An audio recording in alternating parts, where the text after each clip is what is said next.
Retrospectiva 2023. Começa agora, Brasília já. Olá, Rodolfo. Tudo bem, Alexandre? Tudo bem, amigas, amigos? Estamos aí nessa semana de retrospectiva. Vocês que estão nos acompanhando desde a segunda-feira, agradecemos muito a sua audiência, não somente nessa semana, mas durante todo este ano de 23. E o nosso objetivo nessa semana final é justamente levar para vocês o que foi importante do ponto de vista da análise política e também econômica, seja no Brasil, seja no exterior. E hoje a gente traz um tema, né, Rodolfo, que é importantíssimo, porque toca a vida diretamente de todos nós, que é justamente o primeiro ano do governo do presidente Lula, porque Lula, depois de 2 governos, depois de ter feito a sucessora, que acabou sendo afastada por um processo de impeachment, ele mesmo passou por um processo de prisão, chega à presidência da República num país polarizado, dividido ao meio, com pró-bolsonaristas, pró-lulistas. E ele chega no governo já, como nós relembramos também aqui na segunda-feira, um episódio fatídico que foi o 8 de janeiro.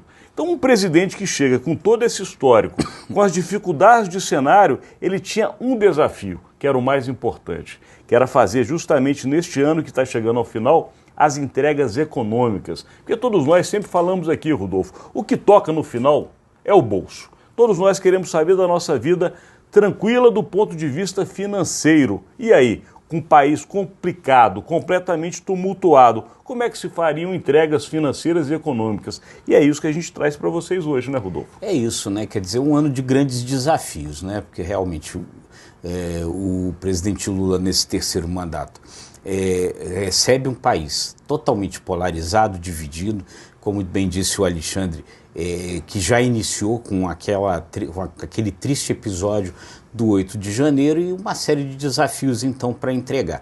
O que, aparentemente, termina com uma projeção aí, talvez, de boas notícias. A gente vai ter que verificar em 2024, mas, enfim, o governo conseguiu aprovação aí de temas muito importantes, alguns que o país ansiava há décadas, há 3 décadas, como a reforma tributária, projetando aí um cenário que pode ser bom para o ano que vem. Há uma série de desafios, a gente vai precisar ver se o governo vai realmente conseguir cumprir a meta fiscal de déficit zero prometida pelo Ministério da Fazenda.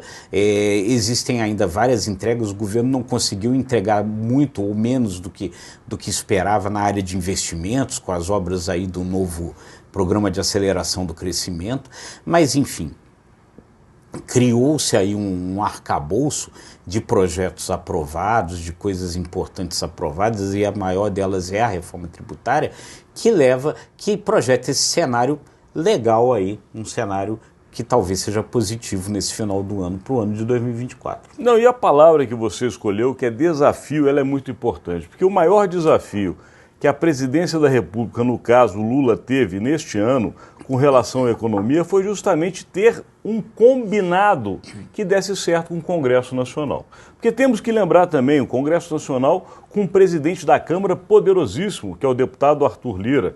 Ele comanda o processo de votação, ele comanda a pauta. E chegar ao final de 2023 com a famosa reforma tributária aprovada, nós que somos jornalistas há muitas décadas ouvimos esse assunto aqui, e não foi só esse assunto, foi também a questão do CARF, que deu um recurso muito forte para o governo, uma pauta que era difícil de ser votada e nós acompanhamos durante muitos anos em Brasília, que era a tributação dos super ricos, as chamadas offshores. Ou seja, o governo conseguiu, na verdade, quebrar um desafio que foi estabelecer uma relação com o Congresso Nacional, claro, de idas e vindas, de disputas daqui e acolá, mas que, de fato, conseguiu chegar ao final do ano cumprindo a chamada agenda econômica. Então, esse desafio de estabelecer um relacionamento com o Congresso, lembrando que Arthur Lira veio forte do governo Jair Bolsonaro, portanto, não era visto como um aliado do governo de então, porém, ele chega agora no final do ano, no caso a presidência da República, com um Congresso Nacional muito mais afável aos seus assuntos. Sem dúvida. É isso, os desafios são muitos, porque na verdade, quer dizer, isso daí não foi uma coisa simples, a gente acompanhou ao longo do tempo os vários embates, em vários momentos o governo teve que fazer uma liberação muito grande, uma liberação inédita em termos numéricos de emendas orçamentárias durante o ano inteiro, né?